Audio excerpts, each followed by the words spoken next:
Hola, buen día. Mi nombre es Laura Denise Caro Zamora y soy del grupo tercero A de odontología. Y el día de hoy voy a tratar esta corriente bioética denominada el principalismo bioético.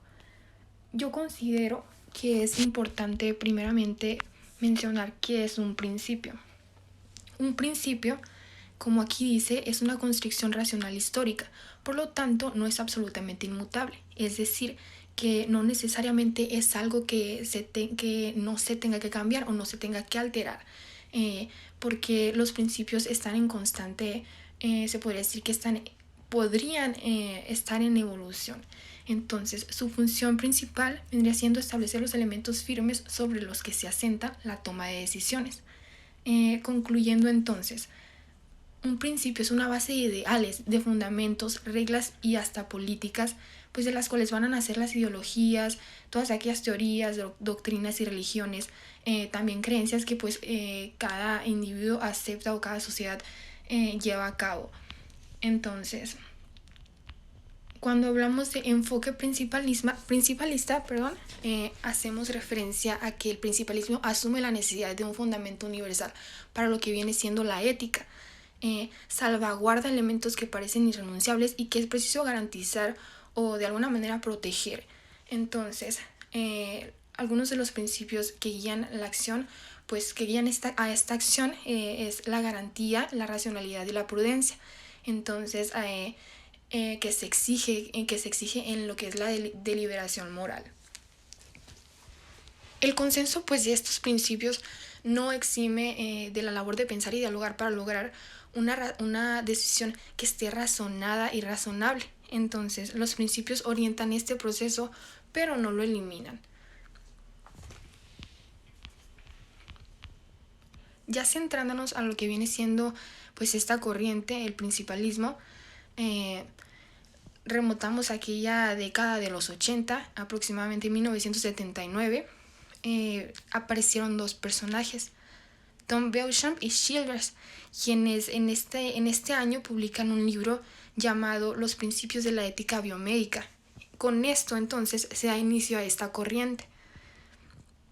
Y como principal antecedente tenemos lo que es el trabajo de la National Commission for the Protection of Human Subjects of Biomedical and Behavioral Research de Estados Unidos, que comenzó en el año 1974 y culminó con lo que viene siendo, y ya conocemos el informe de Belmont, específicamente el 8 de abril de 1979. Este informe, como sabemos, aborda las cuestiones éticas que debían tenerse en cuenta al investigar con los seres humanos y que contiene 3 principios: la beneficencia, la justicia y la autonomía.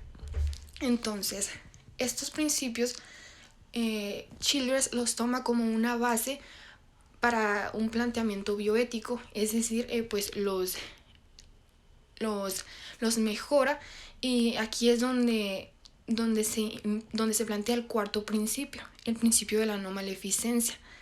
Este principio es muy importante, hasta es penado por la ley, entonces de aquí nace su importancia.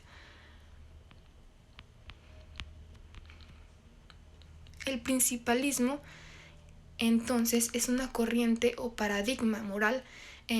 Un paradigma es como un ejemplo a seguir para quienes trabajan en el ámbito de la salud, a fines de proporcionar una referencia práctica y conceptual que pueda servir de orientación en situaciones concretas. En el principalismo, en esta corriente se asentan los siguientes principios: autonomía, beneficencia, la no maleficencia y por último la justicia.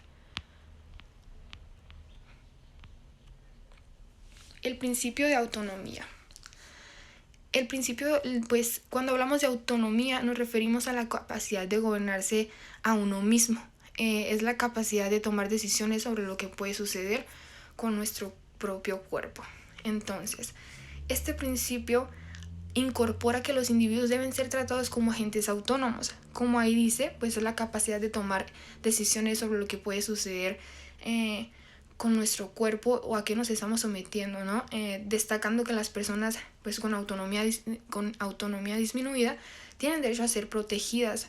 Por ejemplo, algunos individuos que puede que pierdan esta autonomía, ya sea total o parcialmente, pues debido a una enfermedad o alguna perturbación mental. Aquí es donde es importante el respeto por la persona inmadura e incapacitada, donde es necesario protegerlos a medida en que no se pueda hacer presencia de su autonomía. Este principio se conforma de 4 aspectos que deben de estar siempre presentes en la práctica sanitaria, o sea, en la práctica médica. El número 1, pues ha de conocerse que el paciente tiene derecho a participar en la toma de decisiones, no únicamente el médico especialista, como cuando hablamos del paternalismo, que el médico es quien decide todo, el médico es el de la última palabra, como quien dice. Entonces, el paternalismo ya no es algo que se tenga que aceptar. Número 2, el paciente debe ser informado de la finalidad del tratamiento, de sus beneficios, riesgos y alternativas. Número 3, el paciente tiene derecho a negarse al tratamiento, si así lo desea. Y por último, el número 4, en caso de que el enfermo no sea competente, debe asumir la decisión un representante legal. Para la práctica pues, de este principio ha sido necesario implementar el documento que conocemos como el consentimiento informado, que pues como ya sabemos se lleva a cabo por medio de algunas líneas o textos donde se explica al paciente qué procedimiento terapéutico se le realizará y qué alternativas él tiene, donde pues es capaz de aceptar o no el tratamiento. Aquí, en este principio, siempre debe salvaguardarse la libertad de las personas, en donde entra mucho lo que es el valor ético más importante. Hablamos pues del respeto a la dignidad humana. Otro de los principios es el principio de beneficencia. Este principio no es penado por la ley. Aquí el paciente siempre espera que se le atienda de la mejor manera, con el mejor personal, los mejores equipos y tecnologías, además pues de los mejores medicamentos, y que pues él al entrar al centro de salud siempre se le ofrezca algún beneficio, siempre salga ganando. Pues consiste, como aquí dicen, ofrecer un bien al usuario de los servicios de la salud. La beneficencia no va a discriminar nada. Procura pues alcanzar a todos los pacientes sin importar su edad, el sexo ni el tipo de enfermedad que éste padezca. Es muy importante lo que aquí se plantea. Entonces lo importante será curar, será curar. Si esto no es posible, se intentará mitigar el dolor. Si esto es posible, por lo menos pues consolar. En fin, el principio de la beneficencia se refiere a esa obligación moral de actuar en beneficio de otros. Entonces se orienta a siempre buscar el bien del paciente. El bien del paciente. Cuando hablamos del principio de la no maleficencia, pues este tiene que ver principalmente con no producir daño, prevenirlo pues de alguna manera. De trabajar siempre aplicando los métodos y conocimientos adecuados, no causar incapacidades al paciente. Ponemos de ejemplo alguna cirugía en donde el médico no realice de manera correcta su procedimiento y esto le genere algún daño al paciente. Por ejemplo, en algún parto donde el recién nacido pueda morir, y no por causas naturales, sino por un mal procedimiento del personal médico.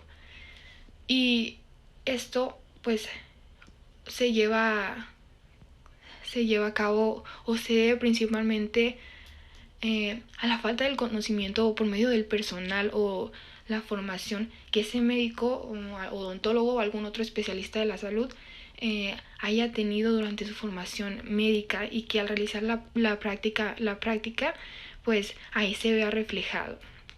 Aquí es donde entra lo que es la deontología. Lo que es la deontología, que pues es la que se encarga de decir, estos son tus deberes que como profesional tienes que cumplir, y tienes que actuar pues adecuadamente en los procesos que tú vas a realizar pues en tu práctica médica. Aquí se aplica lo que viene siendo el primero no hacer, que significa lo primero es no hacer daño. Este término pues ha sido utilizado desde 1860, que señala que los actos médicos puedan tener consecuencias indeseables y puedan producir una iatrogenia, o sea, un daño no buscado ni deseado en la salud de nuestro enfermo. Entonces, pues en la práctica médica esto deberá recordar al médico que debe considerar que los posibles daños de sus acciones puedan provocar de alguna manera algún tipo de complicación, y conozca cómo esto se pueden evitar.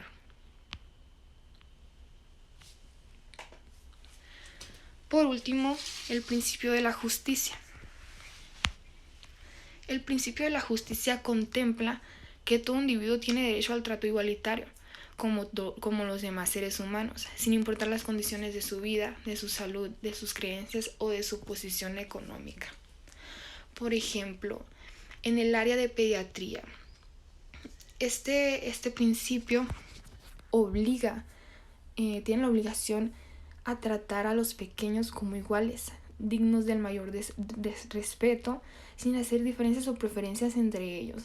El trato y atención siempre va a ser igual para todos, independientemente de si el niño tenga padres o no, sea niño de la calle o tenga una familia que ya esté integrada, esté limpio o sea un niño que se la pase sucio, o sea delincuente o no sea así. Entonces, todos tienen derecho al mismo trato médico y con las mismas atenciones, las mejores. En general, pues todas las personas somos iguales y merecemos un trato igualitario, como ya se mencionó, sin importar la raza, la edad, su posición económica, la religión, etcétera, etcétera. Este es un principio que está penado por la ley, implementado por las leyes, ¿no? Que si no lo cumplimos puede ocasionarnos algunos problemas legales serios. Entonces aquí es donde recae su importancia y hacer conciencia de su buena práctica. Para los fundamentos de estos principios, en el informe de Belmont no se llegó a justificar sus enunciados, pues se apeló a que formaban parte del común sentir de las personas y de la sociedad. Y ya cuando llegaron estos dos autores antes mencionados, Beauchamp y Childress, también ponen como fundamento lo que es la moral común. La moral común pues integra las diferentes normas de conducta socialmente que están pues socialmente aprobadas. La moral, aquí decía que la moral común existe, conozcamos o no lo que son sus reglas. La moral común no es perfecta ni cumple sus recomendaciones al 100%, pero pues es buen punto de partida para lo que es la teoría ética.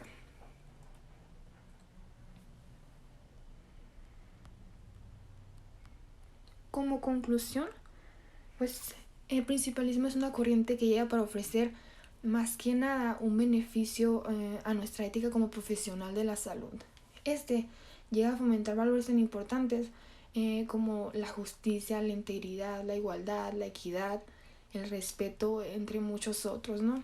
Se ha impuesto como uno de los métodos más seguidos actualmente.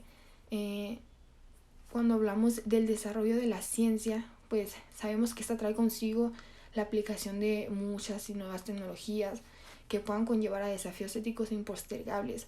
Considero que es necesaria la aplicación de estos principios en los cuales se sobreguarde la integridad del individuo como persona. Es importante siempre cuidar lo que viene siendo su salud y su bienestar.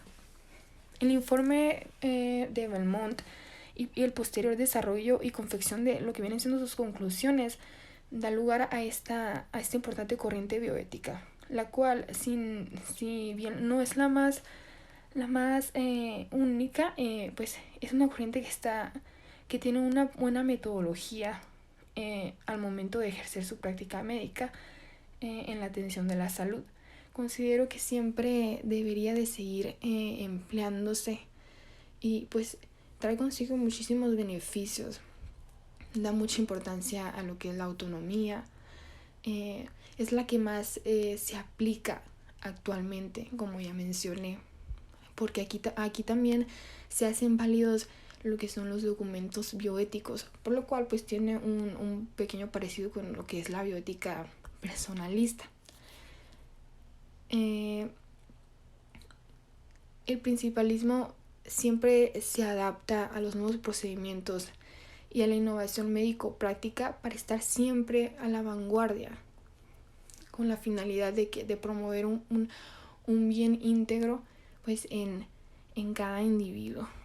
Y pues yo considero que eso es lo más importante. Y pues con esto ya concluyo este tema.